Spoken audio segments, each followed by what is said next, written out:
नमस्कार, मैं हूं आपके साथ वक्ता दुबे और आप देख रहे हैं टीएनपी न्यूज। और इस वक्त हमारे साथ बातचीत के लिए बिहार के पूर्व उप मुख्यमंत्री रह चुके तारकिशोर प्रसाद जी हमारे साथ मौजूद हैं, क्योंकि बिहार में चुनाव है, बिहार में सरगर्मियां बहुत तेज हैं, चुनावी बिगुल बज चुका है और हमारी टीम ग्राउंड रिपोर्ट भी कर रही है। ग्राउंड जीरो पर उतरकर ये जानने की कोशिश कर रही है कि आखिर बिहार की जनता को क्या चाहिए, बिहार की जनता के मुद्दे क्या हैं और बिहार की जनता आखिर किस तरह का विकास चाहती है। हम तारक जी से बात करेंगे और उन्हीं से समझने की ज़रूरत और महसूस जो भी होती है वो उनसे ही हम जानने की कोशिश करेंगे। सर, आपका बहुत बहुत स्वागत है टीएनपी न्यूज़ में। सर, सबसे पहले आपसे यही जानना चाहेंगे कि बिहार में देखिए इस वक्त चुनावी माहौल चल रहा है, कुछ ही वक्त में वहाँ चुनाव होने वाला है, लेकिन एक चीज़ से सबसे ज़्यादा बवाल मचा हुआ है और वो है एसआईआर को लेकर विपक्ष लगातार केंद्र सरकार पर एक ही सवाल उठा रहा है कि आपने टाइमिंग गलत चुनी और आपने जिस तरह की प्रक्रिया उठाई है वो भी गलत है। आप इस पर क्या कहना चाहेंगे? देखिए, भारत का निर्वाचन आयोग एसआईआर के द्वारा जो सघन सर्वेक्षण है जी। वो करवा रही है और उसमें मुझे लगता है कि हजारों लाखों लोग जो आज इस दुनिया में नहीं है उनका नाम हटाया गया है।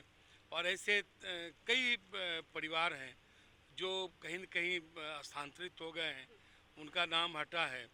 और कई ऐसे सरकारी सेवा में अधिकारी या कर्मी रहे हैं जो अब सेवानिवृत्त हो चुके हैं, अपने अपने घरों को जा चुके हैं, तो ऐसे लोगों का नाम भी हटाया गया है। लेकिन हो सकता है कि कुछ ऐसी चूकें हुई हो तो उसके लिए 1 अगस्त से 1 सितंबर तक फॉर्म 6 में भरकर वोट डाल दिया जा सकता है।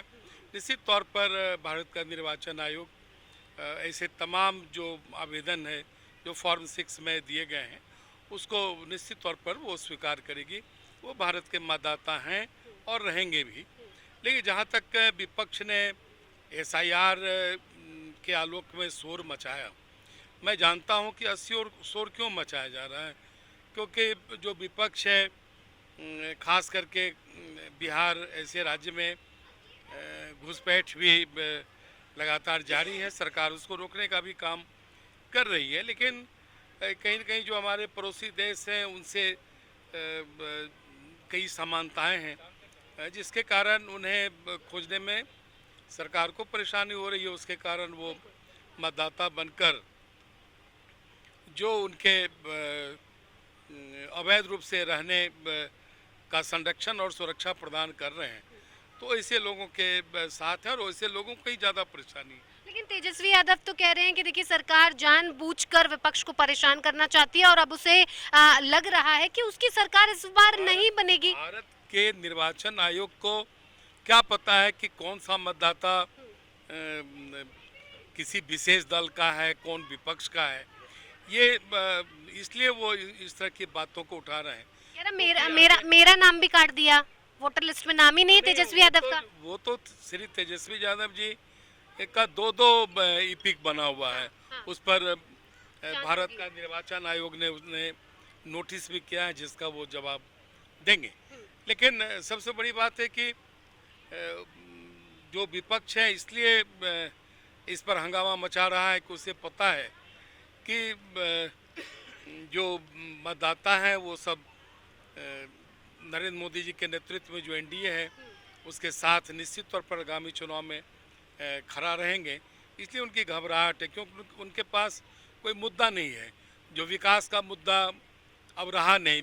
विकास अब 2005 से जिस प्रकार से श्री नीतीश कुमार जी के नेतृत्व में और इधर के कालखंड में श्री नरेंद्र मोदी जी के नेतृत्व में देश ने और राज्य ने जिस प्रकार से विकास के क्षेत्र में करवट बदली है, वो सारी चीज़ें इन्हें कहीं न कहीं चुभ रही है और इन्हें अपने राजनीतिक अस्तित्व का खतरा आ गया है।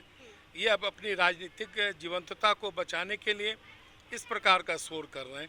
वो सड़क की बात क्यों नहीं करते, वो स्वास्थ्य की बात क्यों नहीं करते, वे शिक्षा की बात क्यों नहीं करते, क्योंकि तो कहते हैं अपराध सबसे ज्यादा बढ़ गया जब से नीतीश कुमार आए। नहीं, देखिए, अपराध को दो नज़रिए से देखना पड़ेगा। 2005 के पहले अपराध एक संगठित अपराध के रूप में जाना जाता था।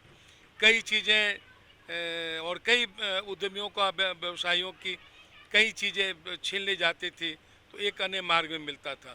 तो वो एक गिरोह के तौर पर उस समय जो सत्ता में लोग थे वो काम करते थे। लेकिन अब जो अपराध है, अगर घटनाएं छिटपुट हो रही है तो उसको सत्ता का संरक्षण प्राप्त नहीं है और वो संस्थागत नहीं है, इंस्टीट्यूशनल क्राइम वो नहीं है। जिस प्रकार से 2005 या उसके पहले के जो अपराधी तत्व अपराध करते थे, दोनों में मौलिक रूप से अंतर है, इसको समझना पड़ेगा। बिल्कुल। बिहार की अगर बात करें राजनीति की, क्या लग रहा है इस बार आपको क्या लगता है, तेजस्वी सरकार या फिर जो गठबंधन बना हुआ है भारतीय जनता पार्टी और जेडीयू का, एक बार फिर से दोहराया जाएगा? पर आप देख रहे हैं कि 2005 में जो बिहार के हालात थे, उस हालात को श्री नीतीश कुमार जी के नेतृत्व में निकालने का हम सबों को अवसर मिला है और केंद्र सरकार का लगातार सहयोग श्री नरेंद्र मोदी जी के नेतृत्व में बिहार को मिल रहा है। आप देख रही हैं कि 2005 के पहले के बिहार के हालात क्या थे। सड़कें नहीं थी, सब अस्पताल नहीं थे, कोई विद्यालय का भवन जीर्ण शीर्ण था। तो आज सारी चीज़ें बदली। आज पंचायत तक हम +2 के पढ़ाई की व्यवस्था हमने की है।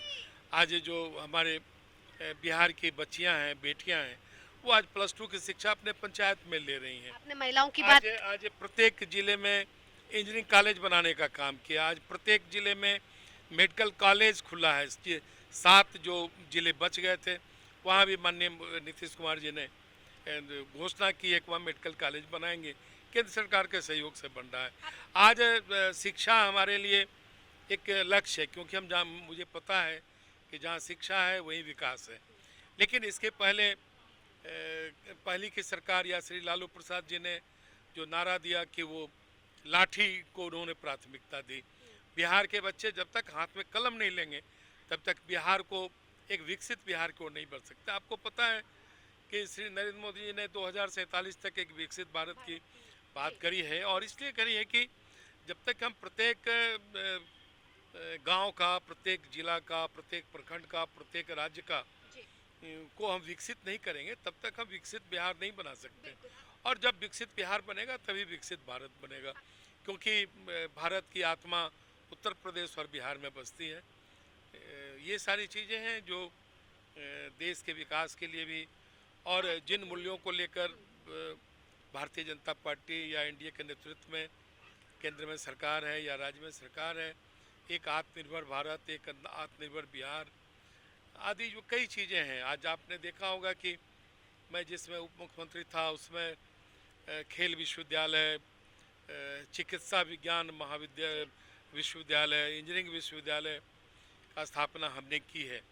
हम सब एक एक क्षेत्र में जो एकेडमिक जो इंस्टीट्यूशंस हैं, इसके पहले यहाँ न निफ्ट था, न ज्ञान आर्यभट्ट ज्ञान विश्वविद्यालय था, कहीं कुछ नहीं था। इन सारी चीज़ों को हम सबों ने करने का काम। अभी आपने महिलाओं को लेकर बातचीत की थी, बेटियों को लेकर बातचीत की थी, तो एक सवाल मन में आया कि महिला सुरक्षा को लेकर अगर आप बिहार को देखते हैं तो कहाँ पर आंकते हैं? क्या बिहार में अभी महिला सुरक्षा की बात की जाए, सुरक्षित है महिलाएं? नहीं, निश्चित तौर पर देखिए, छिटपुट अपराध की घटनाएं हो सकती है, लेकिन आज महिलाएं आत्मनिर्भर बनी है।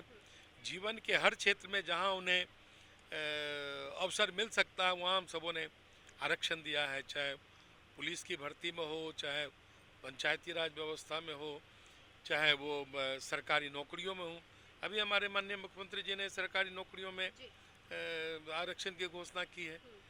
तो आज एक बड़ा बदलाव आया है। आज कोई सोच नहीं सकता था कि हमारी बेटियां स्कूल जाएगी, कॉलेज जाएगी, बड़े बड़े जो शैक्षणिक संस्थान हैं, टेक्निकल इंस्टीट्यूशंस हैं, वहाँ वो पढ़ेंगी। आज बिहार में कई जगह हवाई अड्डे बने हैं। तो आज हम सबों ने उद्यमियों को प्रोत्साहित किया है। उद्यमी प्रोत्साहन नीति हम सबों ने बनाई है, उसका लाभ हमारे उद्यमी ले रहे हैं। हमारे व्यवसायी आज काफ़ी मेहनत कर रहे हैं।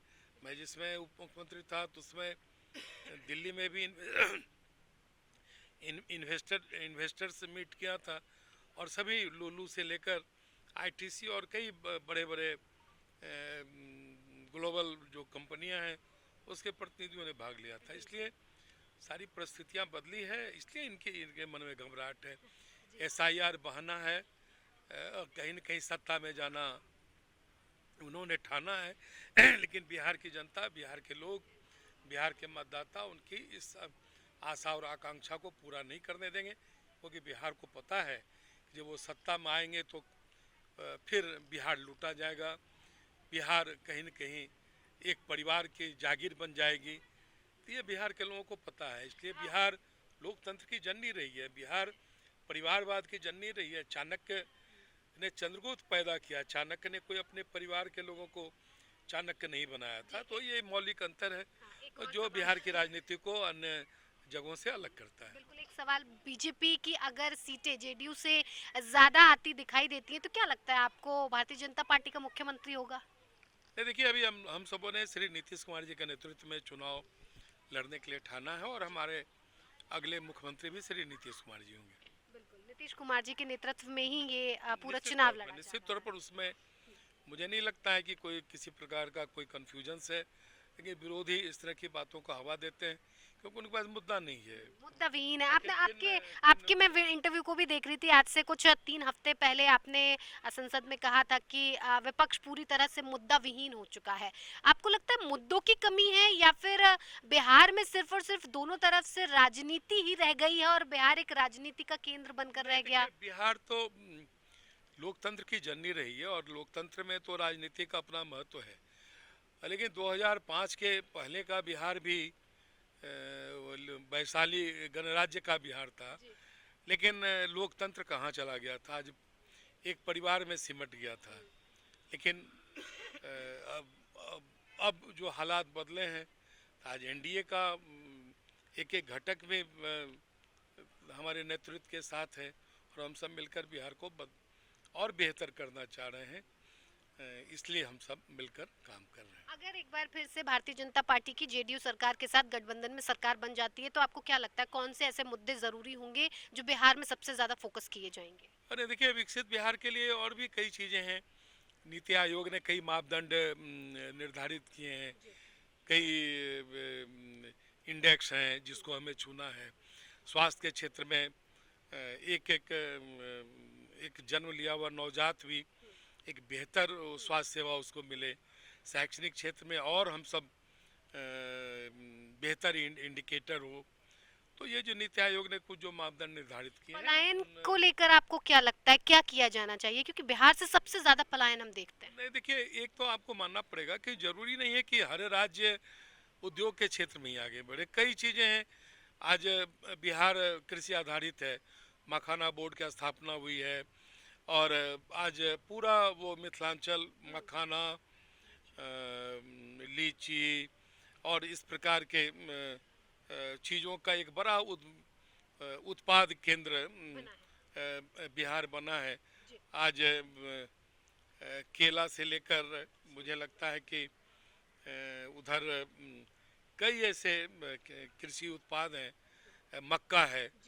तो ये सारे उत्पादन करके भी हम बहुत बेहतर बिहार बना सकते हैं। धीरे धीरे बिहार में उद्योग भी लग रहे हैं, लेकिन बिहार के साथ जो सबसे अच्छी बात क्या, यहाँ पानी सर्वसुलभ है, और बिहार की भूमि उपजाऊ है, पथरीली नहीं है, कोई पठार नहीं है जो यहाँ कोई खेती नहीं हो सकती है। तो हर राज्य के अपने अपने मापदंड होते हैं।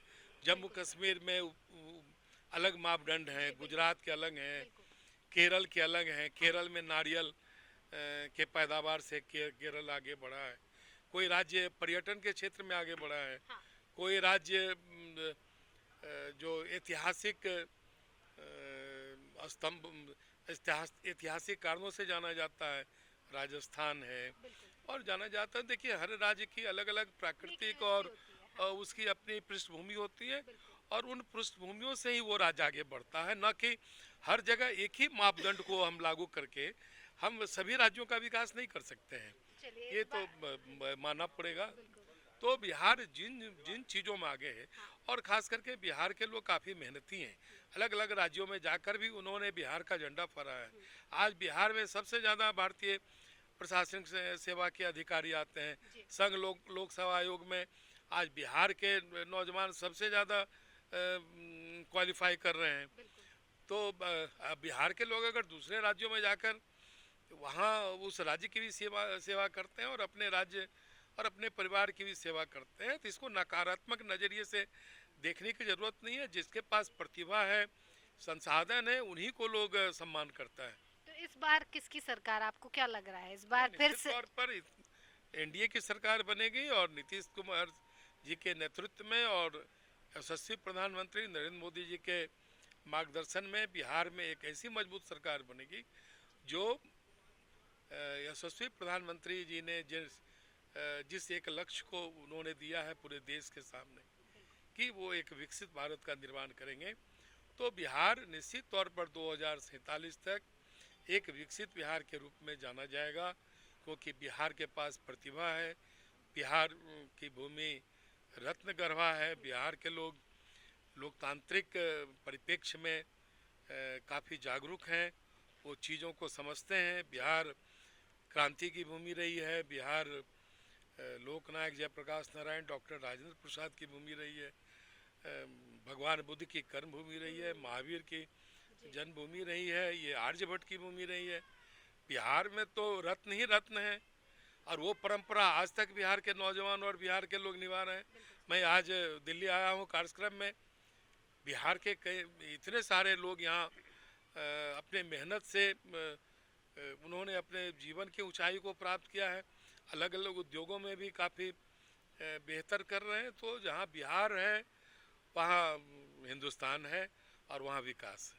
तो ये थे हमारे साथ बातचीत कर रहे थे बिहार के पूर्व उप मुख्यमंत्री, जिन्होंने साफ तौर पर बताया कि एक बार फिर से एनडीए की सरकार बनेगी और बेहतर विकास का काम, जिस लक्ष्य को प्रधानमंत्री नरेंद्र मोदी ने तय किया है 2047 तक एक विकसित भारत का लक्ष्य जो उन्होंने रखा है, उसे पूरा करके दिखाएंगे। लेकिन वहीं उलट अगर विपक्ष की बात करें तो विपक्ष लगातार इस बात का आरोप लगा रहा है कि एसआईआर ऐसे मुद्दे को इस वक्त पर टाइमिंग पर सवाल उठा रहा है कि ये पहले भी किया जा सकता था, इसका चुनाव से लेना देना नहीं होना चाहिए था, अगर आपको वोटर्स को देखना था तो ये पहले भी किया जा सकता था। दोनों पक्ष की अपनी अपनी बातें आपके सामने हैं, आप तय करें कि बिहार में किसकी सरकार होनी चाहिए, एनडीए की या तेजस्वी यादव की। कैमरामैन अमित राज के साथ मैं वक्ता।